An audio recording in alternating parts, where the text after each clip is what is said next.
দেখুন, এই বাংলাদেশে সাফল্য, বিফলতা, সফলতা এটা কিন্তু পাশাপাশি দুইটা শব্দ।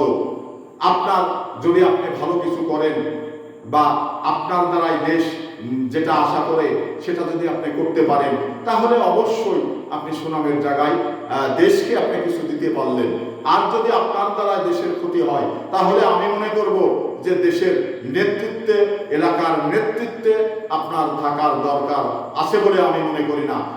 একটি জিনিস মনে রাখবেন, আপনার দায়িত্বটা বড়, পদটা বড় নয়। কারণ পদ 5 বছরের জন্য আছে, 5 বছর পরে আপনি ভালো না করলে আপনাকে কেউ রাখবে না।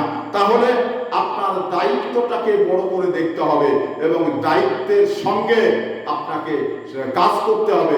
এটা যদি আপনি না কাজ করতে পারেন, তাহলে মানুষ আপনাকে নিয়ে সমালোচনা করবে। তো এটা একটি জিনিস আপনারা মনে রাখবেন যে আপনার পদ পদবিটা এটা বড় নয়।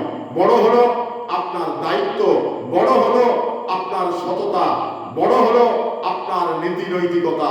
এগুলো ঠিক রেখে আপনি পদ পেলেন না, এটা বড় বিষয় না। কারণ আপনি আপনার জায়গা থেকে সততা ধরে রেখে যদি বাংলাদেশকে কিছু দিব মনে করেন, অবশ্যই দিতে পারবেন এবং মানুষ আপনার সহযোগিতা করবে।